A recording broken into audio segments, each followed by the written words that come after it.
Welcome to the show, Justin. Thank you. So, what's your sober date, bud? Let's get right into it. Sure. My sobriety date is January 20th, 2015. All right. So, what were you doing January 19th, 2015? I was getting arrested once again. All right. For what? So this time I was actually on bond for a burglary, and I had gotten a period of sobriety, kind of backed away from. Well, I'm not going to say backed away from the rooms, but internally I started separating myself from everybody in recovery. I felt like I was a lot worse than everybody around me, and I started losing hope. I wasn't honest, I wasn't vulnerable, so I ended up relapsing. I had like 60 days sober, I think, and needless to say, that run I ended up homeless. um and I was basically I was keeping all of my clothes behind an abandoned house, and somebody thought I was breaking into the home, which I wasn't, and the police ran up on me and locked me up, and I was on bond, so I knew I was in a lot of trouble. All right. Well, let's backtrack. How old? Well, let's see. Where you grew up in Florida? Yeah, I'm in Florida. Okay. Brothers and sisters or parents still together? Sure, parents are still together. I have one younger sister. Okay. And are you the addict in the family? Um, so I am an adult child of alcoholics. My parents were functioning alcoholics. They weren't, I wouldn't say they would get drunk every day. But there was definitely some periods where I witnessed them blackout drunk. My sister struggles with alcoholism on and off. Okay. So, when did you discover alcohol? Um, well, I mean, I remember growing up as a young kid, and I was born in New Jersey, and I remember when I lived in New Jersey, all of my family would get together for, events and holidays and sporting events. And I remember the men sitting around watching sports, and I remember them, maybe giving me like $1, $5 to run and go get them beers. And I remember being like a young kid, and one of my core beliefs were men sit around, they watch sports, they drink, and there's this camaraderie, if you're a man. I remember sipping beer at a young age. Um, at 12 years old, we had a New Year's Eve party, and I stole a bunch of beers out of the garage, and me and my cousins drank. I Mm. don't remember my first drink, like my first drunk. Okay. Ironically, my first drunk was on a New Year's that I can remember, and Okay. and I was also 12. I started at 11, and by 12, I was drinking alcoholically. And I don't mean I was drinking every night. I was drinking to like forget and to get past bad feelings. And Sure. I grew up in Jersey actually. What part are you from? Keyport, Union Beach. So you're up more north, and I was right outside of Philly. Okay. All right. So you grew up in Jersey. When did you move to Florida? So 1989, I was 7 years old. How was that uprooting, like leaving your friends and starting new at what, first, second grade? So I was supposed to transfer from Jersey and enter first grade when I was here. Of course, the technology was not as advanced as it is now. Yeah. They used to mail your school records. Well, mine got lost in the mail, so there was no record that I completed kindergarten. So when I moved here, it was a big culture shock because I had a very huge family in Jersey, and only like I would say 1/3 of my dad's family moved to Florida with us. Mm-hmm. Um, so not only did I have to, was I resentful because I had to start kindergarten over again. Um, my family that moved with us, they all moved in the same neighborhood, which is 10 minutes down the road. But at 7 years old, it felt like 10 miles. I went from seeing my family every day to seeing them just on the weekends. And every time I go around them, they're closer. They have the same inside jokes. They're going to the same school. They have the same friends. And I started feeling like an outsider. Well, at that same time, the city of that I moved in Florida, it wasn't as established as it is now. There was a lot of woods. It was very country. There was a lot of racism going on here, and that's where my trauma started, was at that age. So because of where my house was zoned, I got transferred to the next city over. And like I said, this was a very racial area, so of course, segregation was still kind of going on. And the next city over was, mostly African American. And as soon as I got off the bus, I was attacked for being white. And I went home to my parents, and my dad's answer was to go back to school and fight and beat one of them up, and I'll leave you alone. My mom's answer was to jump on the phone with the school board. The exact words they told her were, well, we shipped 3 white kids to the black schools and we shipped 3 black kids to the white schools. And because of where your house is zoned, there's nothing we can do about it. He has to go to this school. And, I at 7 years old, my parents failed me in my head, right? They weren't there to protect me. The bullying happened for about a month. And then eventually, after, my mom calling the school board every day, eventually they got me out of there. Emotionally, the damage was done. Mentally, the damage was done. And then I started confiding in my neighborhood kids, and telling them what happened, because I was so like relieved to be rescued and to, have my own community and like kind of feel accepted. But what happened was, is once I started telling those kids what happened at the other school, the bullying continued, until I could finally stand up for myself. What I learned is one of my biggest character defects that I came into recovery with is I like to use my fear whenever I feel like another man's tempting me or trying to fight, or whatever the case may be. Is I learned to take fear and turn it into rage. Like I completely bypassed anger, and it was like the bully kid liked getting revenge subconsciously, and I like to be the one that scared people. And that was one of the things I had to work on in recovery as a result of that trauma. Yeah, I can imagine, because my dad's answer to bullying was fight. So The same thing. I mean, I grew up in the 80s and 90s, and so it's still very. The 2000s were a huge jump from the 80s and 90s, I feel like. sure. And but yeah, that was my dad's answer, was you got to go fight somebody, then they'll stop. And so I ended up getting into a bunch of fights because I was trying to get them all to stop, and I Sure. wasn't winning all the fights. I'll sit here and tell you that I got definitely lost more than I won. But it was the whole point. It was, if you fight, then they'll stop and you'll feel better. The only thing that felt better was drinking. Exactly, right.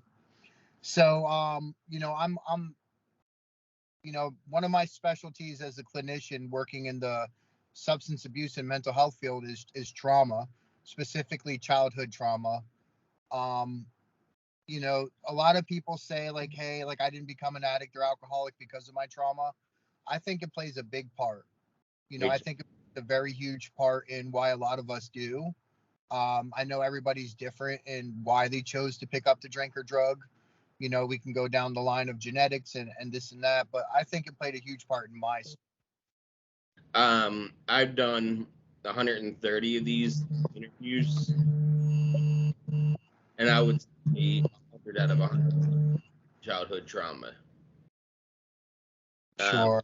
Something that I hear all the time, whether it's getting bullied or sexual abuse, something happened that when they were a child affected them. The ripple effect started happening. Um, Now, did you discover?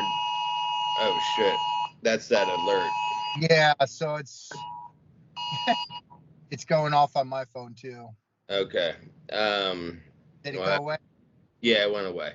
Okay. Um, so when do you discover drugs? So at the age of 14 years old, I was in a car accident, and the doctor prescribed me Vicodin. And at first, I didn't take them. I was in a car accident with my mom as well, and they prescribed her Vicodin. And I didn't take them for a while, and I let the pill bottles, every month I'd get the bottles, and I would just let them sit. And one day, my mom's friend was over, and she had manipulated me and lied to me and told me that my mom sent her to get some pills from me. And I remember her reaction when she seen me open up my drawer and she seen how many bottles were there. And then she asked for like 3 or 4 of them, but as I'm dumping in her hand, she kept asking for more and more, and I seen her reaction. So as soon as as soon as I shut my bedroom door and she walked away, um, I was like, what is it about these pills? Why was her reaction, to the way she reacted and got excited? I was like, there's something about these pills. So I had snuck to the garage and I stole a couple beers. And the first time ever getting high, I took 3 Vicodin and I drank 3 beers. And in that moment, I remember the feeling that came over me. My low self-esteem was gone. My self-worth and my low self-worth and my self-hate were gone. I felt confident. I felt like, I could conquer the world. And I remember telling myself, like, this is the missing link. Like, this is how I want to feel for the rest of my life. Yeah. From that moment forward, I was a full-blown addict, Yeah, I mean, in Florida, they had a huge, and still do, problem with pills. So, yeah, we did. I was definitely involved in a lot of the pain mills. Because I had been into a couple car accidents, I have a legit back problem. So it was easy for me to go to any crooked doctor or any legit doctor. A lot of my. This podcast is also sponsored by BetterHelp. If you are looking for therapy and not able to get something right away locally, you can do that with them. Within 48 hours, you can find a therapist to get on telehealth with you. I mean, I haven't heard anything but great things from people that have already done it, that watch my show or listen to my show. If you're looking to get 10% off your first month, you can go to betterhelp.com/MJSPNPMCA. That is betterhelp.com/MJSPNPMCA. There was times where I didn't have my pills, but yet I can go to one of my friend's parents because they're going to one of the doctors. And if adults doing it, and at the age of 14 the doctor prescribed it to me, it's not an addiction. That's the way I justified it for many years. Yeah, there was a girl that I had on that they were traveling from Ohio to Florida 3 or 4 times a month just to go through the pill mills. Sure. Like, it's wild, man. Now, did you end up getting into heroin too? So yes, there was times, once I kind of crossed over and I became an IV drug user, there were times where I've kind of wondered, like, what the potency of heroin was. And like I dabbled, but to me, like, pills were always the safer option. And I knew what I was getting every time I did a 30. I didn't know if the drug dealer that's selling me heroin is cutting it and I'm only getting like 10% of heroin and 90% of dope. So there was times like I experimented with it. And then I ended up getting sober right before, well, right as the fentanyl epidemic was kicking off. So the dealers around here, by then, they had closed many of the crooked pain mills, and the database came in Florida where, you had to fill, and you had to fill from a legit doctor, and they weren't allowed to prescribe. I think like 90 Roxy's was like the max. So if you're dealing with any addict that's getting 90, that's usually like that's like a week for them, if that. So Yeah, I was getting the 120 was gone in 5 days. yeah, see, I was getting 300 and they were gone in 5 days. It's like I always told myself, if I go to the doctor who prescribes more, I can make them last longer, but that's not the case. The case No. is if I have more, I do more, you Yeah. know? But so yeah, so I remember, right before I got sober, one of my dealers told me, he's like, hey, listen, I can get heroin. And I'm like, okay, because the pills are expensive. And he tells me, because of everything going on, the pills had pretty much tripled in price. So he's telling me, hey, I can give you this for this much, or you can get a pill for this much. So I was like, well, you know what? I'll get the heroin. Come to find out, after I got sober, I was in jail and I started hearing about fentanyl. So then I put two and two together. I was like, well, my dealer wasn't selling me heroin, he was selling me fentanyl. Yeah. Now, when was the first time you got arrested? So, I mean, I had a couple stints with the law as a juvenile. For what? I got caught. What's that? Is that for what? So I got caught selling when I was doing those prescription pills. I started selling drugs. I started selling those prescription pills at the same time. I ended up getting caught a year later at high school, and I was selling weed and I was selling those pills, and I used to justify selling drugs as a way to make more drugs and make money.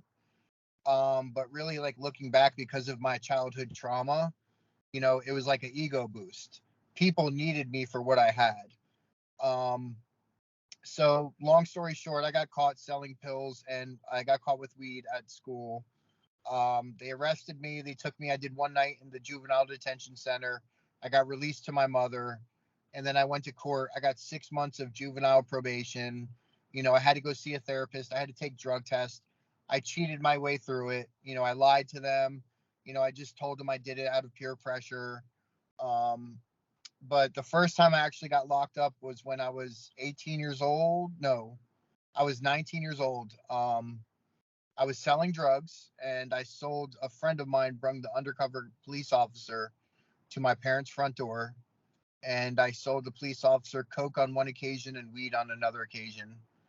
And they ended up raiding my house. What did you have there? So the time they raided me, I just had one Xanax bar and I had a little bit of weed, but the sale charges, of course, were a higher grade felony. I had a sale and delivery, and that's in Florida. That's when you hand it straight to an officer. A Oh, sale charge okay. would be if I sold to a CI and the cops, the police monitored it, but I sold it directly to the police officer. So,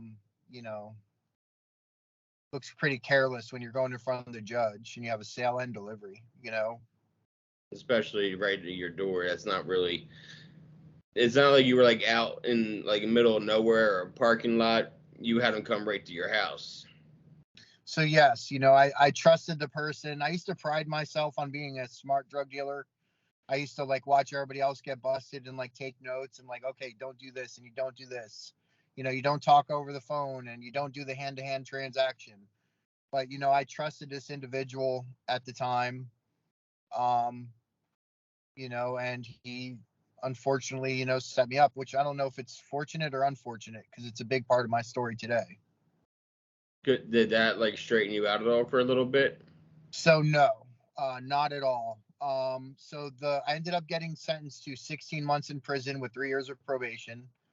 I went to a youthful offender prison and it was gladiator school. And, I had to fight all the time. It was miserable. I hated it. I couldn't wait to get out. I counted the seconds. I hated it. So while I was in there, I used to justify and I'd say, hey, selling drugs got me here. Doing drugs got me here. When I get out, I have 3 years of probation. So I turned 21 while I was in there. So I was like, you know what? When I get out, I'm going to drink because I turned 21.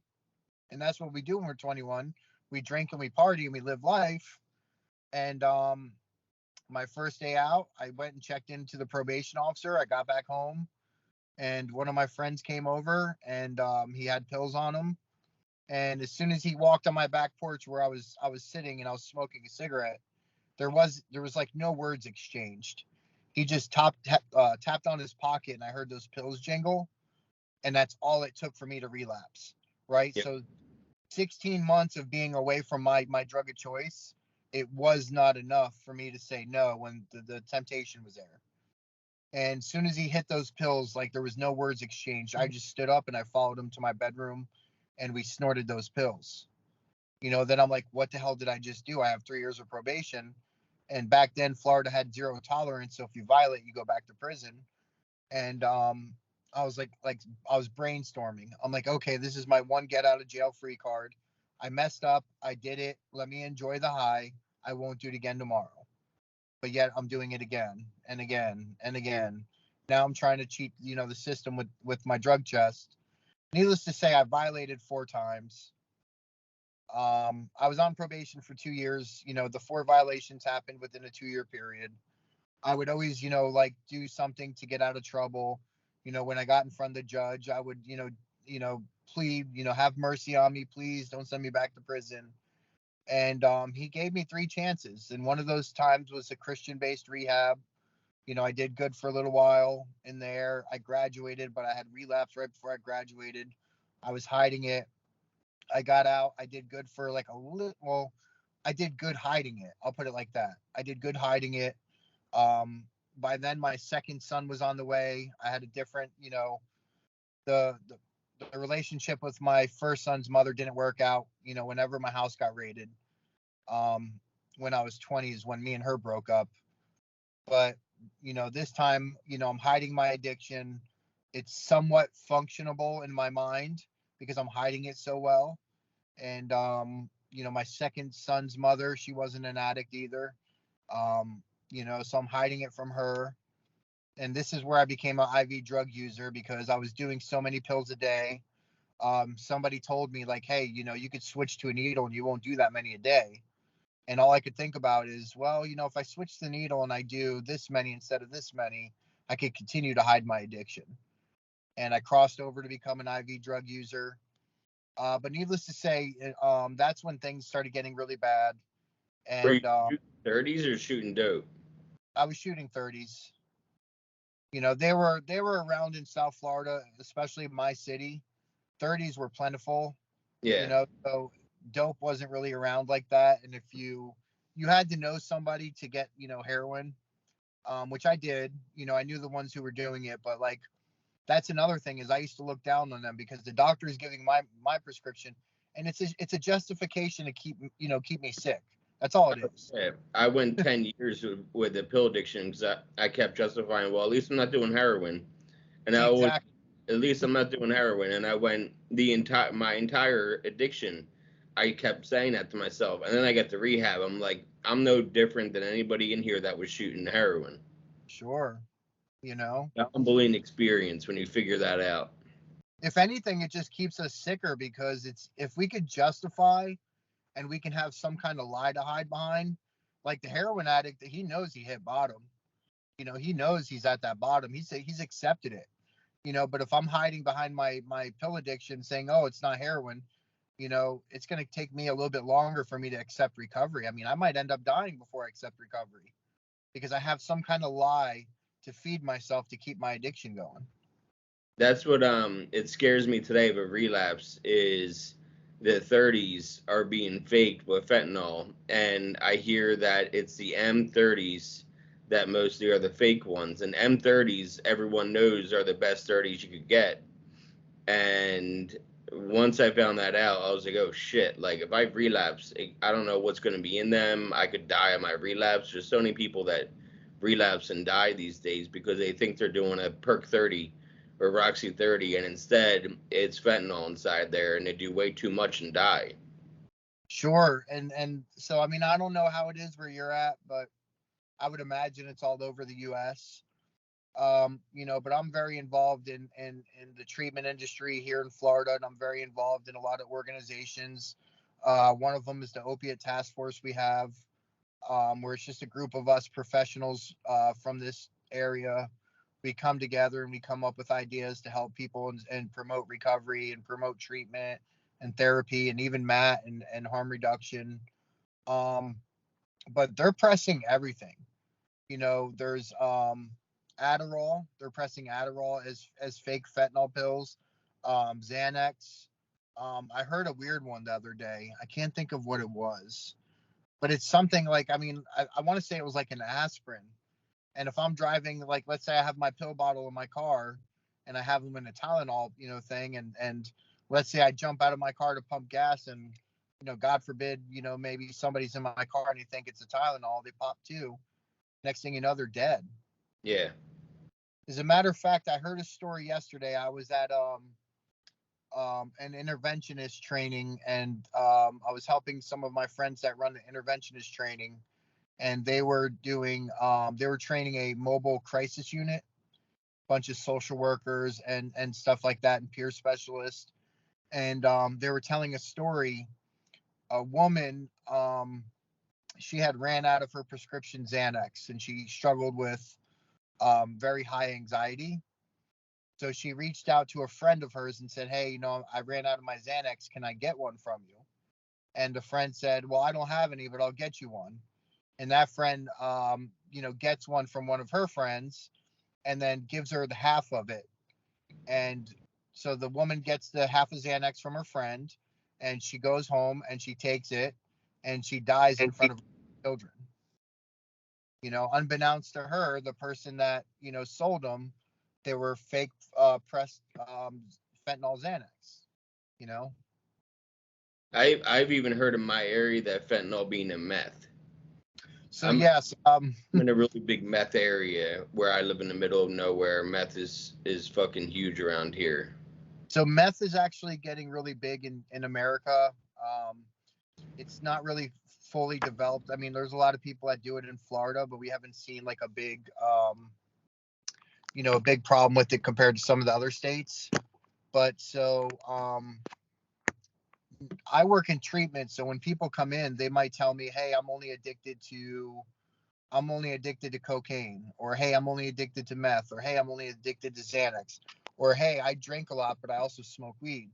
And then when they come into our facility and they take that initial drug test, when they're admitting to our facility, they'll fail for fentanyl, and then they'll be like, "Hey, I don't know how I failed for fentanyl. I only do meth." It's like, well, the dealers now don't care. They're putting it in your meth to get you hooked, so you come to them and you spend more money. Yeah. It's not the same. It's not the same. It's not the same game as it was, when I was using. Yes, Yeah. it was about money off people, and selling drugs were about profit, but it was also about partying. It wasn't about killing people. And now it's a very cutthroat industry. Yeah, it scares the hell out of me because fentanyl, I've only heard of fentanyl once that I can recall in addiction. And I heard about, someone I knew was like smoking fentanyl patches. And I was like, what's fentanyl? And, they're like, oh, it's a type of heroin. I was like, oh, okay. I don't have to worry about that because, like we said, I didn't do heroin. So I was like, all right, well, I don't have to worry about that. And then I got sober in 2018. And then that's when I started hearing all the rumblings of like Mac Miller, Demi Lovato, and these famous people that are just doing pills and almost dying or dying. And turns out fentanyl is coming around in pills. And that was like, oh my God, like what happens if I do these pills ever again? I might not even make it. Sure. So you did a couple stints in juvie, and when was you were an adult when you got 16 months, right? Yes, I did. I did a total of three prison stints as an adult.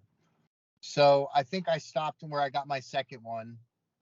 But needless to say, I had crossed over to become an IV drug user, and things got bad really quick. My progression took a whole new turn, and needless to say, my probation officer found out, and I walked into probation one day to take a UA, and I had a long sleeve shirt on. She pulled up my shirt, and she seen the track marks, and she looked at me and she said, "Don't worry, this is your fourth time violating.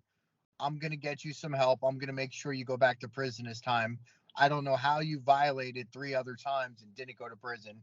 You're going to prison this time." And I ran out, and I went to tell my son's mother that, what had happened. And we ran to Miami for a little bit. We lived with her parents. I was working at a job off the books, and I was hiding down there trying to, save up money to leave her with money, because I knew it was only a matter of time before they found me. Yeah. And sure enough, the U.S. Marshals, they found me.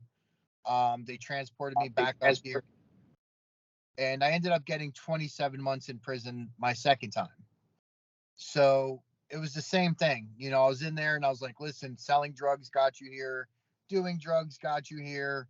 Like, just say no, don't do drugs anymore. Like, it's okay to drink because you're not an alcoholic, but don't do drugs. And, while I was in there, my son's mother left me. The day comes for me to get out, and my intentions were not to get high at all. And I was hanging out with some friends and we were drinking. And one of my friends looked at me and said, I can get these pills. And needless to say, I ended up relapsing that night, which I don't even know if I could say I relapsed because I was drinking. I didn't work any recovery. My Yeah. mind, my mentality didn't change. So, but I ended up giving in. I ended up, using opiates that day. I use them again the next day, use them again the next day, which was like the same routine. So now, because this is like the second time going to prison, both times I had the intentions of getting out and not using. I relapsed the same day, and then, or I used again the next day, the day I get out. I continue to use. So like in my head, I'm like, all right, this is a cycle. This has happened 2 times. So I told myself, I was like, I remember like I accepted my fate. I was like, for whatever reason, you're screwed. Like, whatever reason, God made you like messed up, and you're an addict, you're a junkie, you're never going to get sober. For some reason, this is your life, and you might as well just accept it. And I remember the day I said that, it kind of felt good to like let go because I was trying to fight on my own willpower to stay sober and it wasn't working. So it kind of felt good to just embrace my addiction. But at the same time, the results of that was I got bad. I got really bad. Um, I was stealing from my family. I was, selling fake pills that, I would meet somebody and like I'd fold them up in a bag. And, by the time I hand them to them and they give me the money, I'm already away from them. So they can't, find me, or they might call my phone, but, I'm hiding. I was doing a lot of bad things. I was selling drugs for somebody that sold pretty much every drug you can imagine. Um, and the fentanyl was one of them, the powdered fentanyl, telling me it was heroin. But needless to say, that's when I became like what we call in Florida a trash can junkie. Yep. Anything to the needle, I was using, and I started liking speedballing, even though I was going into psychosis. Um, but needless to say, I was dating a girl at that time, and she was a good girl, and she was going through a divorce, and she moved out and she got her own place, and I moved in with her, and she had 2 kids, and she started using like I did, and her life got bad really quick, and her family stepped in and they told her like, hey, like if you don't go to treatment, we're going to take your kids away from you. And so she looked at me and I was like, listen, for whatever reason, I'm doomed. Like, I'm going to be an addict to the day I die or I end up with a life sentence in prison. I was like, there's hope for you. You haven't got as bad as I have. So I'm like, why don't you go to rehab and like we'll break up and like just let me like be out here and eventually die on these streets. And for whatever reason, she loved me enough to tell me no. But she said, listen, I'm going to treatment and like you got to go too. So I called that Christian rehab place that I was at, and they said they would take me back, but the next day. And so she left to go to treatment. I left to go get high because I was going to that Christian place in the morning. And needless to say, I, ended up doing a lot of stupid stuff. I was getting high. I wasn't feeling like I was high. I was probably clinically insane. Um, but I ended up breaking into a car to, get some money or whatever to get more drugs, and I got caught. And I actually broke in a couple cars, but so I go to jail, and then while I'm in jail, this girlfriend, she's writing me, she's telling me how great recovery is. And she finishes the program, she's back home, but she's in the sober living in our town, and she's going to meetings. So my dad bonded me out for Thanksgiving, and I started going to these meetings with her. And there was a lot of young people in Alcoholics Anonymous at the meetings we were going to. It was a young people's meeting, and they were opiate addicts, and they were, addicted to cocaine, and they weren't just alcoholics, like they were dual. Yeah. And so I can identify with that, and I was like, okay, like these people, like if they use like I did and they're sober, like maybe it's possible. So I made a beginning. I got a home group. I got a sponsor. That's when I had the 60 days of sobriety. But like little bit by little bit, because I wasn't being honest and I wasn't being vulnerable, and I was kind of scared to like let people know where I was at.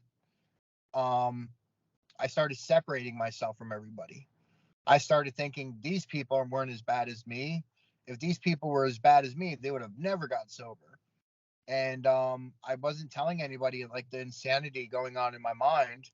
So eventually one day, like that insanity took me out. Like I relapsed, and I hid it, from everybody. And then the next week I used again.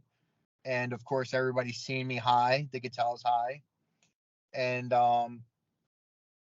that girlfriend, that I had at the time, I caused her to relapse because I was high, and we ended up homeless.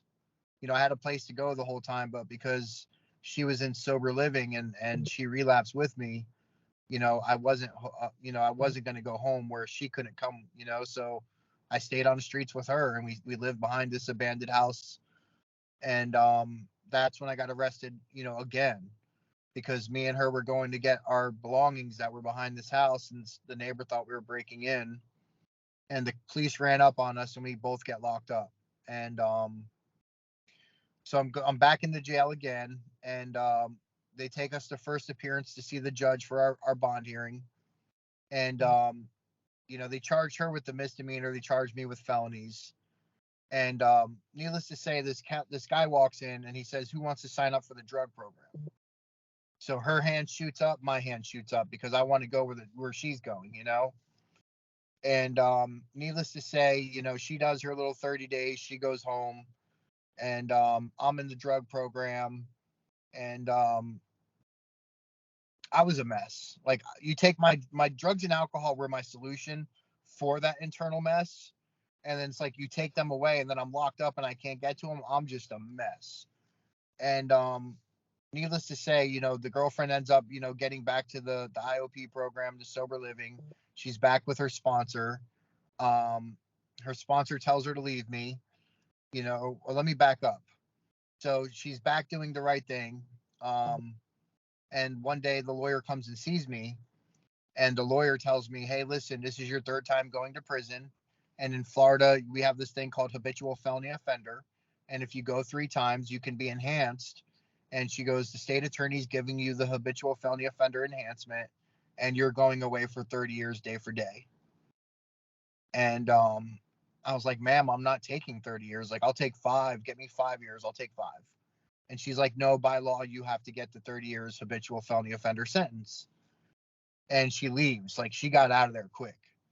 And I remember I'm sitting there and I'm like, my addiction took me too far this time. I was so used to like having wiggle room and manipulating and like getting away with it. And I was like, now, like I've abused the system so much, like I'm caught in the trap and there's no getting out. And I go to the dorm and I call that girlfriend and she says, "We need to talk." And I'm like, "Yeah, we do." And she tells me, "Listen, my sponsor said we're toxic, so I'm leaving you." And I'm like, "Well, good, because I'm getting 30 years." And I slammed the phone down. And then the second phone call, I call my dad, and my mom and dad are still together, but my mom wasn't talking to me. And my mom answers and she says, "Listen, your lawyer just called here. She spoke to your father. Your father had a heart attack while he was on the phone with your lawyer. You probably killed your dad. Don't ever call back here again." And she hangs up. And I'm like, damn, like, it hit me. And then I have one phone call left. There's only one person I'll put money on the phone. That's my youngest son's mother. And I call her and she says, "Listen, I just talked to your other son's mother, and both of the kids are acting out at home. They're acting out at school. You did this to them again. Don't call back here till you get your life together." And she hangs up on me. And I remember sitting there and I'm like, man, I just got the worst news of my life. I am getting 30 years day for day, and I have nobody that I could share my bad news with. Everybody has given up on me. And the only thing I could think to do is kill myself. So needless to say, I go up to my room and I'm planning my suicide, and I get a little moment of clarity, kind of talks me out of it. And shortly after that, after count time, they popped the doors for us to go back out, and we have an AA volunteer that came in to bring a meeting in. And I just opened up and I shared. I let everybody know where I'm coming, where I was at, what was going on in my life. And I told them I was just about to kill myself. And after that meeting was over, that volunteer came up to me And he said, how about, I meet you every Wednesday in the chapel and we'll go through the 12 steps. This podcast is also sponsored by BetterHelp. If you are looking for therapy and not able to get something right away locally, you can do that with them. Within 48 hours, you can find a therapist to get on telehealth with you. I mean, I haven't heard anything but great things from people that have already done it, that watch my show or listen to my show. If you're looking to get 10% off your first month, you can go to betterhelp.com/MJSPNPMCA. That is betterhelp.com/MJSPNPMCA. You were saying you were powerless. Sure. So as he was breaking down that book, I finally learned why I couldn't stay sober, why I continued to relapse. And I also learned that my reservation was I didn't want to let alcohol go. It was hard for me to face myself sober because of all my crazy thoughts and emotions going on inside of me. I needed something to numb that. And I didn't want to let alcohol go, but alcohol would always bring me back to drugs. So, I had my step one experience and I realized, I need to work a program recovery, because if I don't, I'm going to continue the same patterns. So we'll fast forward. I start the steps with my sponsor. It wasn't until my fifth step that I started really believing in the power of recovery, because after I did my fifth step with my sponsor, that we had an hour in the chapel to meet. My fifth step took an hour and 15 minutes. In the last 15 minutes, this officer stood in there with us and he kept hitting his watch trying to rush me. And as soon as I was done, my sponsor says, "Is that it?" And I said, "Yes." He says, "Are you sure?" And I say, "Yes." And he said, "Okay, the good news is I forgive you and so does God." And the officer's like, "All right, are you guys done?" And my sponsor says, "Yes." The officer grabs him by my shoulders, picks me up, and he starts walking me down the hall, and he's yelling at me because I took 15 minutes too long. And as he's yelling at me, I'm walking down the halls. I realized the walls are like glowing, right? And so the hallway was dark because it was raining outside, and the windows are up real high, and like the lighting's spaced out like really bad. So the hallway's dark, but the walls were glowing this like fluorescent white. So I look at the officer and I'm like, "Did you guys just paint the walls?" And he's like, "No, why?" And I'm like, "The walls are glowing." And I always tell my story, it's the same thing, but he cocked his head, and I'll never forget the look he gave me. Like, "What kind of psych meds are you on?" You know? Anyways, I go back to the dorm and I'm telling everybody what happened. And it was, one of the volunteers told me I had my spiritual awakening. And needless to say, for time's sake, and I don't know if all your listeners are going to be 12 step, but it's, I'm just going to tell parts of my experience with it. But so when we get to step 12, I shut my book after we got done reading, and I look at my sponsor and I say, "What now?" And he goes, "What do you mean, what now?"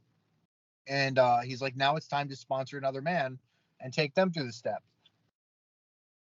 And I looked at him, I'm like, "I'm going away for 30 years. Like, I'm an inmate. Who's going to want me to sponsor them?" And he started laughing at me. He said, "Listen," he said, "me and Chaplain Dave, we meet every Wednesday and we do like a prayer." He said, "I'm going to pray. We're going to pray for God to put people in your life you can help." Well, I'm sober almost 9 years. So for almost 9 years, they've met every Wednesday, minus a couple Wednesdays, and they've prayed for me and for God to put people in my life that, I can help. And honestly, like, and I'm not bragging, like, this is not an ego thing, like, this is an answered prayer, is I do help a lot of people in the recovery community. For some reason, like, it's just who my heart, like, God put that heart in me to continue to help people. But so shortly after I finished my steps, the lawyer calls me in again. She tells me she got him down to 10 years.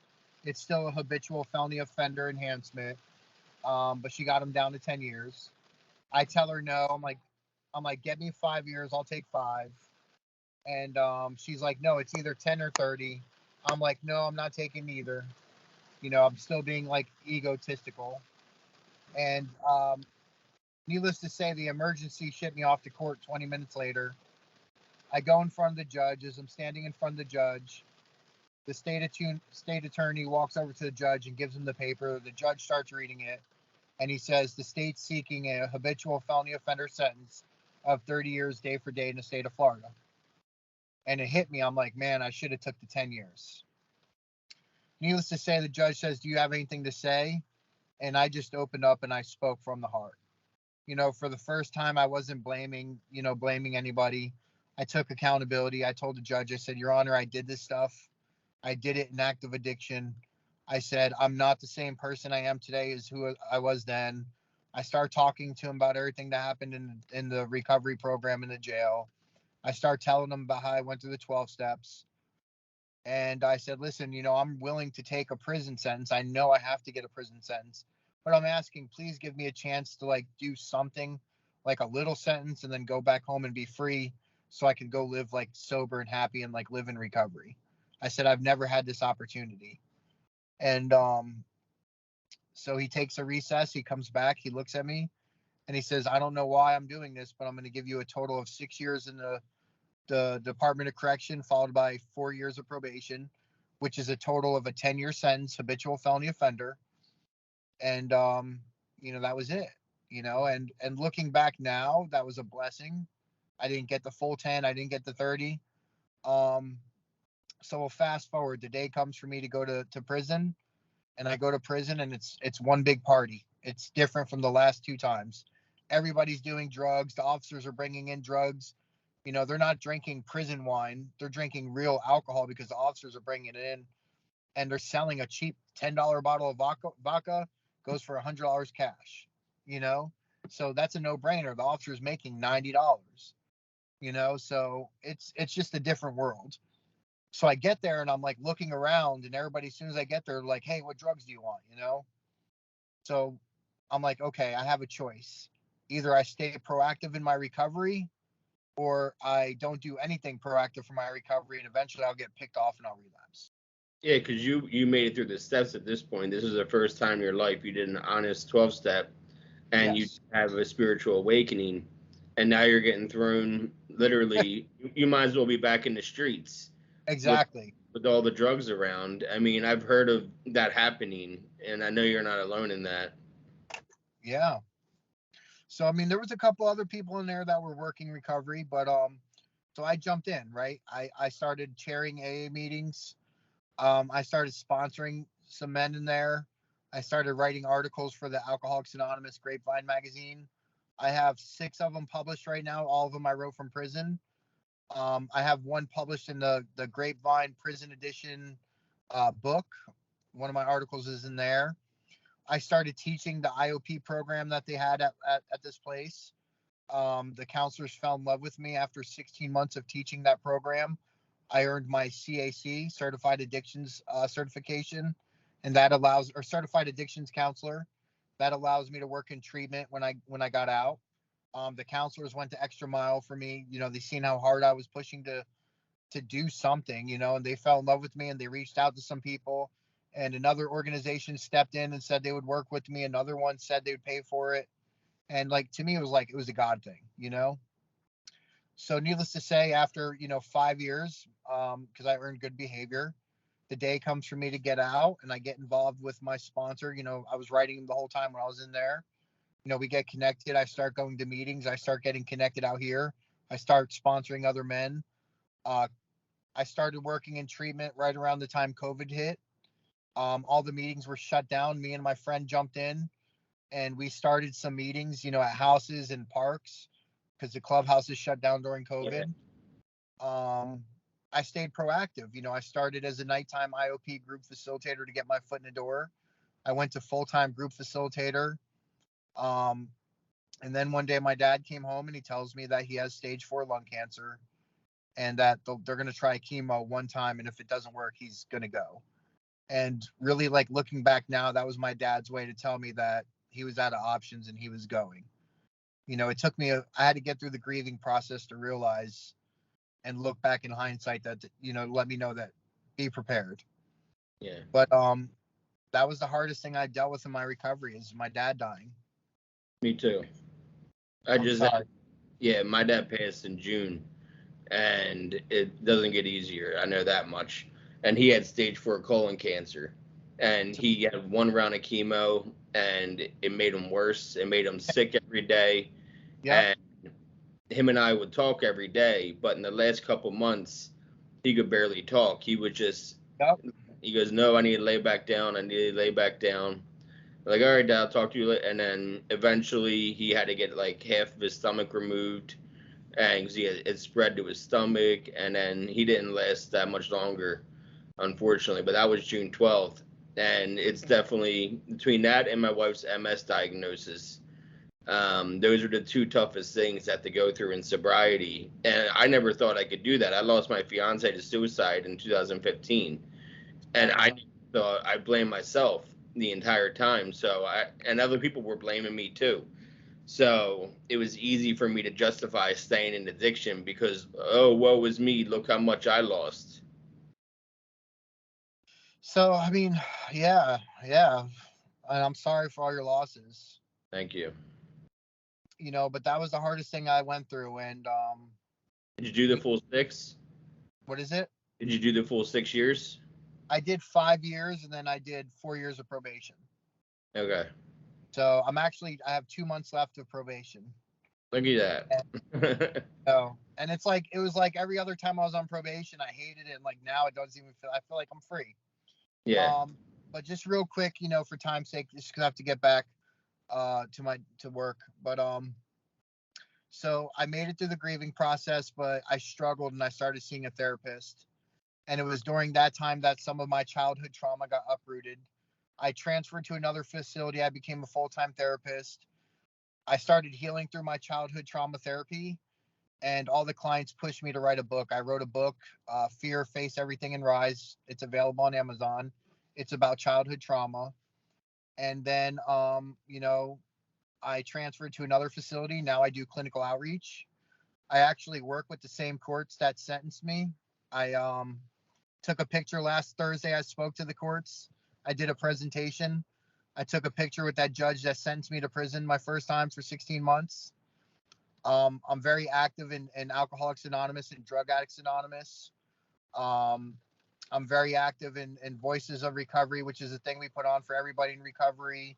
The Opiate Task Force. I mean, I try to be very proactive today because I once thought that there was no hope for me and I was ready to accept my fate and die as a drug addict.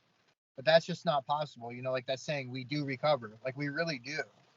And I'm just a voice. If I could be a voice for anybody and be an advocate for anybody struggling with addiction or mental health or trauma, like that's my passion today. Yeah. That's awesome that you found your passion through even being in jail. And it was your 3rd time there. You could have easily relapsed and had a party while you were there and did the full 6 years, and it wouldn't have mattered. But no, you decided to be proactive and keep it going, which is that says a lot about your character. You can come back from all that, and going through the grieving process that you went through, which I fully understand, is not an easy thing to do. But I think I'm a huge proponent of therapy. BetterHelp is my sponsor. So, Okay. you know what I mean? Because some people, they don't want to go in person and they're afraid to go in person. Like BetterHelp will phone calls. Yes. You can do therapy and hide behind. You don't have to be face to face. So I'm glad. Thank you for taking the time to sit down with me, Justin. I appreciate it, bud, and being so open and honest. I'll put the link. If you send me the link to your book, I'll put it in the bio. So whether you're watching or listening to this, you'll be able to go to link in my bio and check out his book. All right, I'll send it to you when we're done. All right, thanks, bud. I appreciate you coming on. Thank you so much for having me. All right, see you later.